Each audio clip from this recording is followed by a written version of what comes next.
오늘은 좋은 소식, 우리 좋은 소식이라는 제목으로 말씀을 나누겠습니다. 제가 이렇게 말씀 제목을 잡은 것은요, 14절에 보면 사가랴에게 천사가 나타나서 너도 기뻐하고 즐거워할 것이요 많은 사람도 그의 태어남을 기뻐하리라고 말씀해주고 있는 것이죠. 왜냐하면 세례 요한을 통해서 많은 이들이 예수님께로 돌아올 것이기 때문이라는 겁니다. 여러분, 그 복음이라는 단어가 헬라어로 유앙겔리온이라고 하거든요. 이게 무슨 뜻이냐면 좋은 소식이라는 뜻입니다. 예수님이 이 땅에 오신 것이 좋은 소식이고, 우리들에게는요, 예수님이 좋은 소식이 되어서 누군가에게 전해야 할 의무가 있다라는 것이겠죠. 그렇다면 여러분들은 무엇이 좋은 소식으로 들려지고 있습니까? 우리 강혜찬이 그러더라고요. 뭐라고 이야기하냐면 이제 방학이 시작됐거든요. 어제부터 방학이 시작돼서 엄마 아빠의 고생이 시작되었습니다. 그런데 우리 강혜찬이요, 오늘 그러더라고요. 엄마 아빠, 내가 방학인데 게임 무제한으로 해도 괜찮겠어? 이제 저한테 그렇게 이야기를 하더라고요. 그래서 방학이니까 이제 자기 마음대로 게임을 좀 무제한으로 하겠다. 그래가지고 소리 사모가 이렇게 대답했어요. 그럼 엄마가 무제한으로 너 때려도 돼. 이제 그렇게 얘기를 하더라고요. 그래서 예찬이가 조용해졌습니다. 예찬이에게는 그 좋은 소식이 내가 원하는 그 일이 이루어지는 거 있잖아요. 내가 원하는 것만 바라는 게 좋은 소식이겠죠. 그런데 진짜 말씀에서 좋은 소식으로 들려야 될 것이 우리들에게 들려지고 있는가? 말씀에서 기뻐하라고 하는 것을 내가 진짜 기뻐하고 있는가에 대해서 돌아보아야 되는 것이죠. 네. 오늘 어느 집사님을 만나 뵈었는데 저에게 그런 이야기를 하시더라고요. 새벽마다 이 큐티 설교를 항상 듣고 계시다고, 마치 자신의 속사정을 다 알고 있는 것처럼 말씀을 전해주어서 감사하다라는 이야기를 하셨습니다. 말씀이 들리는 것이 가장 좋은 소식이 아니겠습니까? 홍혜경 씨가 쓰신 오늘도 만나 줍는 여자라는 책에 보면요, 이 홍혜경 씨는요, 딸이 세상을 떠난 후부터 이제 큐티를 시작하신 분이거든요. 그런데 그 책에 이런 내용이 나와요. 아이를 잃은 어머니를 알게 되었는데 그 어머니와 만나는 장면이 나옵니다. 아이는 길을 가다가 갑자기 교통사고를 당해 17일 동안 의식이 없이 누워있다가 하늘나라에 갔다고 한다. 그런데 그 17일 동안 믿지 않았던 남편과 딸이 주님을 영접했다. 그래서 아이 엄마는 아이의 가족 구원을 위해 먼저 하늘나라로 간 것이라고 생각했다. 하지만 아이가 막상 이렇게 하늘나라에 가게 되자 다른 믿지 않는 가족들은 하나님을 원망하기 시작했다. 곧 목사님이 오셔서 예배를 드리기로 했는데 남편 외에는 아무도 오지 않겠다고 했다. 그래서 내가 말했다. 혹시 목사님이 오시기 전까지 제가 아침에 한 큐티를 나눠도 괜찮겠어요? 주님이 주신 마음을 솔직히 나누어도 되겠어요? 지금 생각하면 그때 무슨 용기로 그렇게 말했는지 모르겠다. 정말 내 입을 내가 아닌 다른 누군가가 사용하는 것 같았다. 요한복음 6장 62절이었는데요. 그러면 너희는 인자가 이전에 있던 곳으로 올라가는 것을 본다면 어떻게 하겠느냐? 이 말씀을 읽어주면서 아이가 하늘나라로 간 것이 정말 믿어지냐고 물었다. 아이 엄마는 아이가 지금 예수님 품에 있음이 믿어진다고 했다. 나는 하나님께서 이제 아이 엄마를 부르고 계신다고 전해주었다. 주님은 아무나 부르시지 않는다. 택하신 사람만 부르신다. 그래서 이렇게 주님이 불러주시는 것은 은혜다. 아이 엄마는 내 이야기에 아멘 하면서 눈물을 흘렸다. 우리 앞으로 아이가 보고 싶어도 어떤 힘든 일이 있어도 누가 뭐라 해도 절대 주님을 떠나지 마요. 이 길만이 우리가 하늘나라에 간 아이들을 만나는 길이에요. 내 말에 아이 엄마는 눈물을 흘리면서 무슨 일이 있어도 하나님을 떠나지 않겠다고 약속했다. 나는 계속해서 내 이야기를 들려주었다. 나는 아이를 하늘나라에 먼저 보낸 후 나와 같은 아픔을 겪은 엄마들을 많이 만났어요. 그 엄마들이 모두 주님을 따라가진 않았어요. 주님을 떠난 사람도 많았죠. 그런데 오늘 주님이 나를 보내시면서까지 엄마를 위로해 주신 걸 보면 주님이 엄마를 많이 사랑하는 것 같아요. 그 말을 들은 아이 엄마가 울면서 말했다. 저는 주님을 끝까지 따라가며 주님을 떠나지 않겠어요. 이 홍혜경 씨가요, 왜 이 아이를 잃은 엄마를 찾아가게 되었겠습니까? 자신도 자식을 잃은 아픔이 있었기 때문이죠. 그것은 사실 슬픈 소식이 아니겠습니까? 그런데 그 자식이 하늘나라로 감으로 인하여서 홍혜경 씨 본인이 구원받는 자녀가 되었고, 뿐만 아니라 고통 가운데 있는 사람들에게 예수님을 전하게 되었다면 그것은 나쁜 소식이 아니라 슬픈 소식이 아니라 좋은 소식이라는 것이에요. 그래서 이처럼 어떤 일이 있어도 가장 좋은 소식인 예수님을 전하는 이 기쁨이 우리 가운데 있었으면 좋겠습니다. 첫 번째로는요, 좋은 소식은 기뻐해야 하는 것에 기뻐하는 것입니다. 우리 12절 13절을 같이 읽겠습니다. 시작. 사가랴가 보고 놀라며 무서워하니 천사가 그에게 이르되 사가랴여 내 아내 엘리사벳이 내게 아들을 낳아 주리니 그 이름을 요한이라 하라. 사가랴가요 천사를 보고 놀라며 무서워했다고 12절에 나와 있어요. 당연히 천사를 보고 놀라는 것은 마땅하죠. 그런데요 천사가 이 사가랴에게 뭐라고 이야기하냐면 13절에 보니까요 너의 간구함이 들렸대요. 그렇다면요 이 간구하다라는 거를 제가 그 라이프 성경사전에 찾아보니까 구하는 것을 얻기 위해 강력하게 매달리다라는 뜻이에요. 그러면 사가랴는 무엇을 그렇게 강력하게 하나님께 구했을까요? 아마도 아이 갖지 못하는 것에 대한 부분이었을 겁니다. 이 사가랴와 엘리사벳 부부가요 아이가 없었어요. 나이가 많았지만 아이가 없었는데 이들이 제사장이었잖아요. 이 사가랴가 제사장이었는데 그 당시 아이를 갖지 못한다라는 것은요 이것은 수치스러운 일이었었거든요. 부끄러운 일이었었기 때문에 정말 사가랴가 하나님 앞에 자녀 없음을 구했다라고 볼 수가 있어요. 그 간구를 하나님이 들으시고 사가랴의 아내 엘리사벳에게 아들을 주겠다고 약속하시죠. 여러분 우리가요 어떤 것을 하나님 앞에 간구하고 있는가를 돌아보셨으면 좋겠어요. 저와 여러분들이 간구해야 될 것은요 구원이어야 된다라는 것이죠. 청소년용 큐티 묵상 간증 하나님의 속도를 따라라는 그 글에 보면요 어느 부모님이 쓰신 나눔이에요. 저는 아내와 엄마의 자리에서 애쓰며 살아왔습니다. 하지만 남은 것은 남편의 분노와 두 딸의 불안과 사회성 부족뿐이었습니다.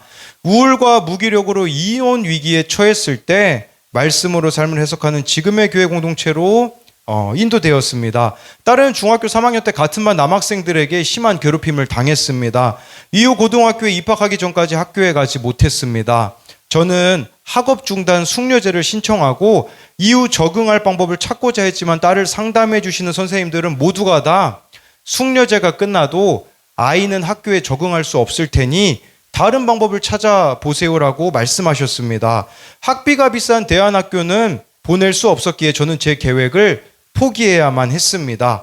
그래서 6주의 숙려 기간 동안 그저 딸에게 밥 잘해주고 딸이 바리스타 과정을 배우는 커피 학원과 상담실을 함께 오가는 일상을 살아내며 예배와 교회 공동체에 잘 붙어갔습니다. 6월이 되어 고등학교 처음 등교하는 날이 되었습니다. 그날 아침 딸은 알람 소리를 듣고 일어나 등교했고 조퇴 없이 끝까지 수업을 마치고 집에 돌아왔습니다.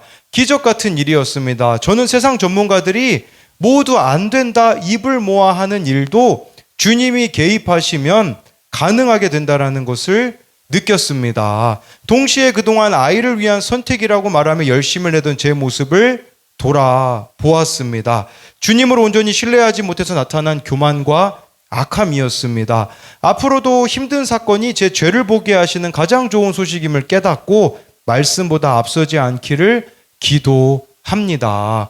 여러분, 우리의 간구가 세상적으로는 불가능해 보이는 일이라고 볼 수 있을 수도 있어요. 그렇지만 그 간구를 하나님이 들으신다라는 것을 저와 여러분들이 기억했으면 좋겠습니다. 13절을 계속해서 보면요, 아들을 낳게 해준다고 하는데 그 이름을 요한이라고 하는데 여기서 말하는 요한은 예수님의 제자 요한이 아니라 예수님 오실 길을 준비한 세례 요한입니다. 이 요한의 이름의 뜻은요, 하나님은 내게 은혜로우셨다라는 뜻이에요. 우리에게도 이 고백이 있어야 돼요. 언제나 하나님은 내게 은혜로우신 분이다 라는 고백이 요한의 이름에 담겨 있죠.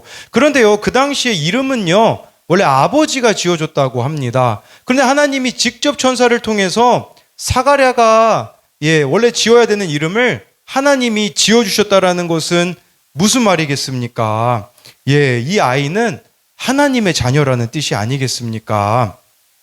요 예찬이 한결이가요, 최근에 영어 이름을 지었거든요. 그래서 예찬이는 자기는 이제 조슈아라고, 이제 여호수아라고 하더라고요. 근데 강한결은요, 자기는 데이비드래요. 다윗이라고 하더라고요. 내가요, 이름 바꾸더니 영어 이름 짓더니 좀 이상해졌어요. 자꾸 저보고 골리앗이라고 하면서 만군의 여호와로 이름으로 싸우재요, 저보고. 그래서 저도 자꾸 맞고 있어요, 요즘 한결이한테. 전 자꾸 제 영어 이름은 골리앗이 아닌데 자꾸 이렇게 저를 골리앗이라고 때려가지고 참 곤란합니다.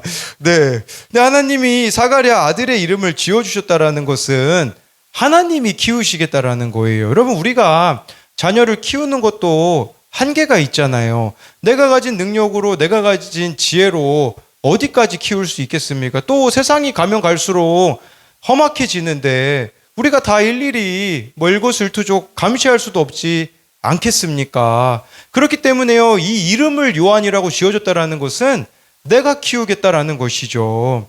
예, 하나님의 자녀라는 거예요. 이것이 저와 여러분들이 인정해야 되는 거예요. 내 자녀를요, 나의 어떠함으로 키워내려고 하지 마시고 좀 하나님께 맡기셔야 된다라는 것입니다. 14절 말씀을 우리 같이 읽어보겠습니다. 시작.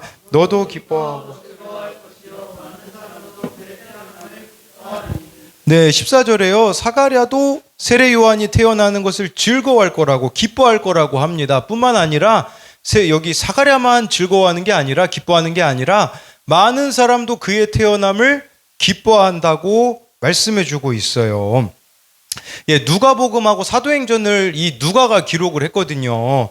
예, 하나님을 만난 사람들이요, 이 누가복음과 사도행전에 보면 기쁨이 충만했습니다. 이것이 의미하는 것은요, 참된 기쁨은 하나님만이 주실 수 있다는 사실이에요. 본질은 하나님과의 관계에 있기 때문에 하나님과 더불어 만족할 때에 자기 자신과 더불어서 만족하며 기뻐할 수 있는 것이라고 할 수가 있는 것이죠.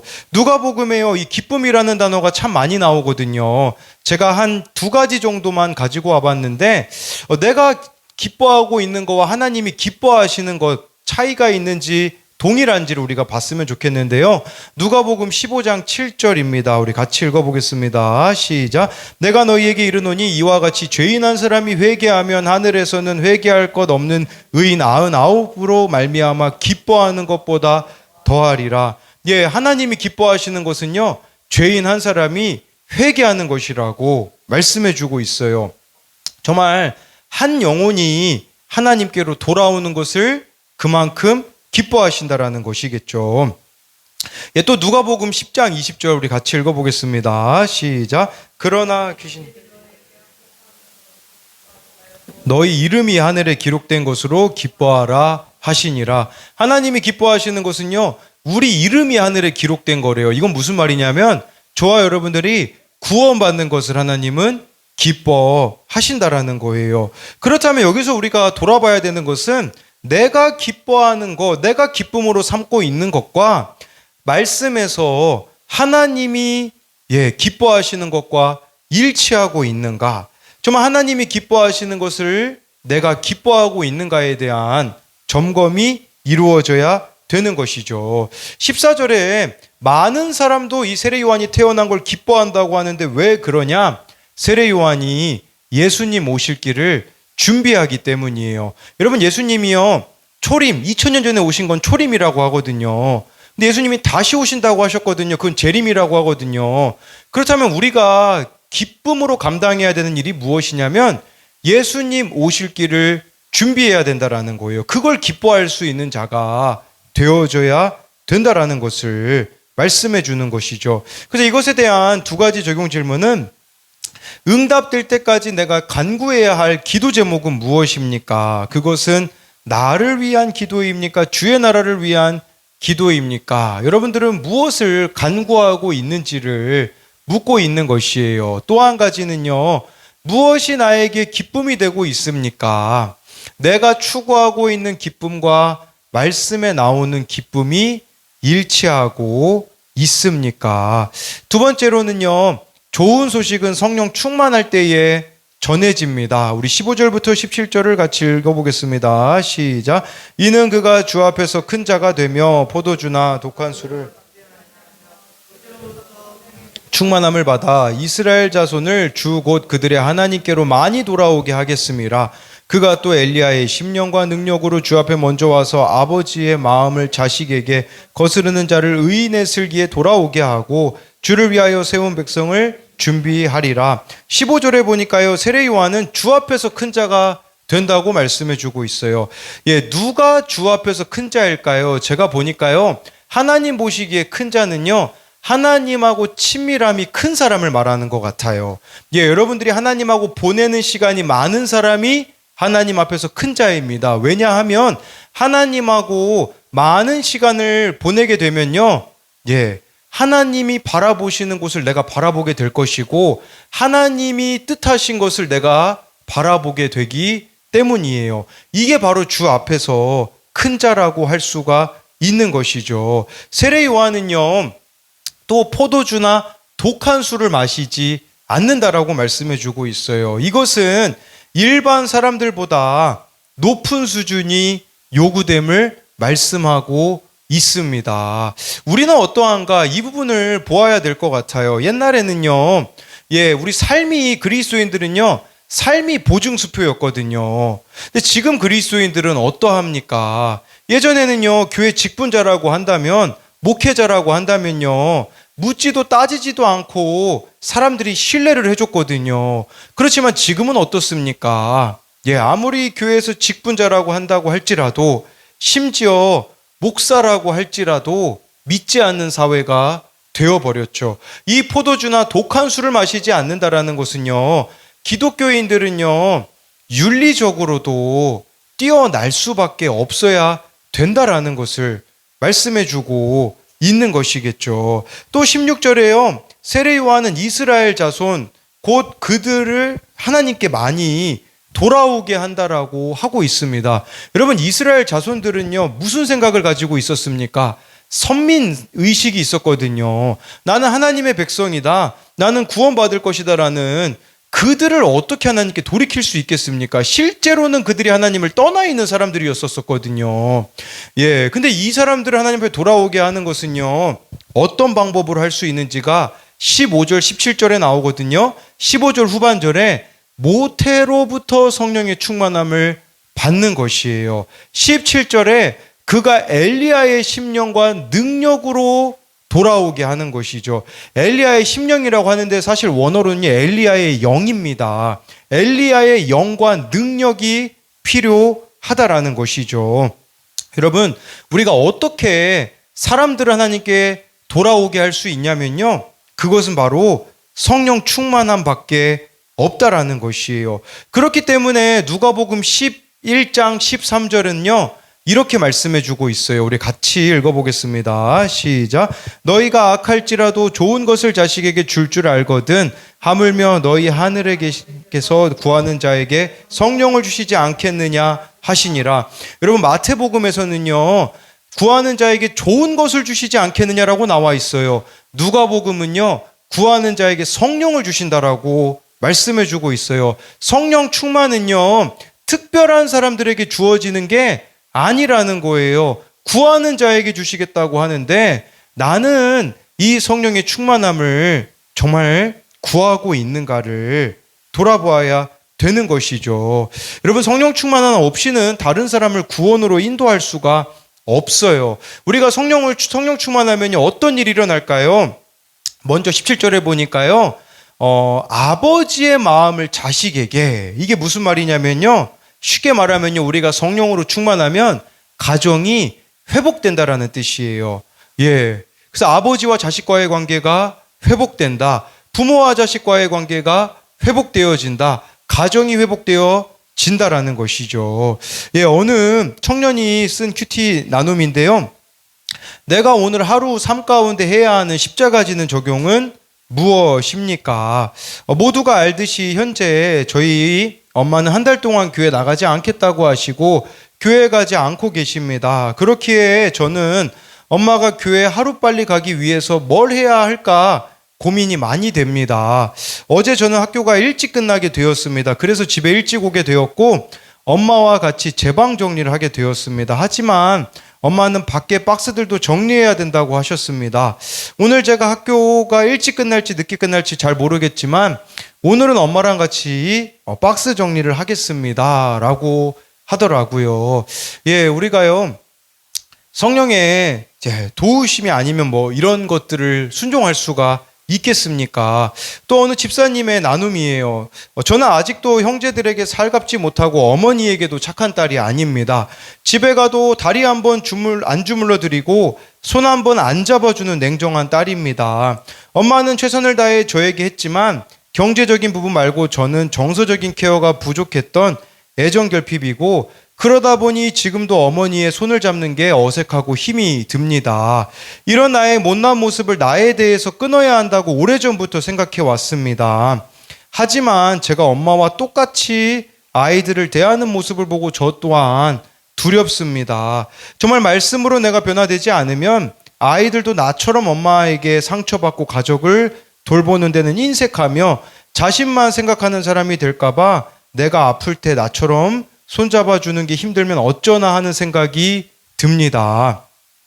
외적인 부분이 아니라 감정을 주고 다독여 주어서 사랑받고 있다고 아이들이 느낄 수 있도록 노력해야겠습니다.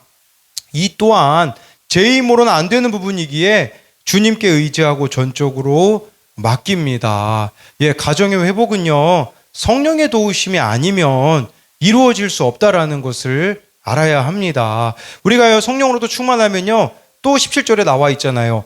거스르는 자를 의인의 슬기에 돌아오게 하고 라는 것이에요. 이게 무슨 말이냐면요. 불신자가 사고방식이 바뀌게 된다라는 거죠. 의인의 슬기라는 게 바로 사고방식이거든요. 세상사로만 살았던 인생이요. 구속사로 구원의 관점으로 바뀌게 된다라는 것을 보여주는 내용이죠. 제가 오늘 아산고등학교 그 졸업식에 갔다 왔거든요. 우리 그 이제 고3 졸업한 아이들 중에 기도 모임에 함께 했었던 아이들이 참 많이 있었었거든요. 예, 지난 거의 뭐 2년 동안 이 아산고등학교에서 그 금요 기도 모임을 인도했는데, 그 가운데 정말 하나님이 행하신 놀라운 일이 무엇이었냐면, 거스르는 자를 의인의 슬기에 돌아오게 하신 일이에요. 교회를 한 번도 안 나가본 아이가 금요 기도 모임에 와가지고 이제 하나님에 대해서 알아가게 되어진 아이들도 있고요. 또 어떤 아이는요, 절대로 난 하나님을 믿지 않겠다라고 말했던 아이도 변화된 것을 보게 되었습니다. 여러분, 우리가 성령의 도우심이 아니면 어떻게 불신자들을 변화시킬 수가 있겠습니까? 이게 바로 성령의 도우심으로만 가능하다라는 것이죠. 또 한 가지는요, 주를 위하여 세운 백성을 준비하리라. 전 이 말씀이 어떻게 다가왔냐면, 성령의 충만함으로 우리가 해야 되는 것은 바로 다음 세대를 살리는 것이라는 생각이 들더라고요. 지금 대한민국에 더 이상 다음 세대들이 끊어지지 않았습니까? 수많은 한국교회에요, 다음 세대들이 없습니다. 근데 저와 여러분들이 성령의 도우심을 구한다면 하나님께서는 다음 세대들을 살려 주시겠다라는 것을 말씀해 주고 있는 것이죠. 저는요, 인격적입니다. 제 입으로 이렇게 말하는 게 좀 부끄러운데요. 인격적이라는 것은 좋은 의미로는 다른 이들을 편하게 해주는 장점이 있습니다. 그러나 좋지 않은 점이 무엇이 있을까요? 그것은 강성광이라는 사람이 예수님보다 앞설 때가 너무 많습니다. 그러다 보니까요, 정말 필요한 말을 못 해줄 때가 많이 있어요. 그 사람을 불편하게 하면 안 되니까. 근데 이것이 정말 예수님을 전하는 데는 필요하거든요. 그 사람이 불편하게 느낀다고 할지라도 해줘야 될 말들을 해야 되는데 그렇지 못할 때가 저에게는 참 많이 있더라고요. 제가 이런 식으로 나아가면 저는 주를 위하여 세운 백성을 준비하리라, 다음 세대를 살리는 것을 실패한다라는 생각이 이 말씀을 보면서 들더라고요. 반대로 저희 어머니가 사람들에게는 좋지 않아 보인다고 할지라도 예수님을 전하시거든요. 저는 저와 저희 어머니가 참 이렇게 반반이면 딱 좋지 않을까 이런 생각을 좀 해보게 되는데, 오늘도 신방을 다녀왔는데 그분이 저를 되게 반가이 맞아 주시더라고요. 그러다 보니까 말씀 전하는 거를 뒤로 미루게 되더라고요. 예, 다음 세대들에게도 계속해서 말씀이 전해져야 되는데, 예, 저는 성령의 도우심보다는 제 자신을 의지하고 있기 때문에 이 주를 위하여 세운 백성을 준비하는 일을 놓치고 있지 않는가를 보게 되었습니다. 18절 말씀 우리 같이 읽어보겠습니다. 시작. 사가랴가 천사에게 이르되 내가 이것을 어떻게 알리요? 내가 늙고 아내도 나이가 많으니이다. 여러분, 우리가요 인간적인 생각으로는요 불가능해 보이는 일들 투성이라는 뜻이에요. 하나님이 분명히 천사를 통해서 아들을 주겠다고, 요한을 주겠다고 했거든요. 그런데 사가랴는요 인간적인 생각만 하는 거예요. 이거 내가 어떻게 합니까?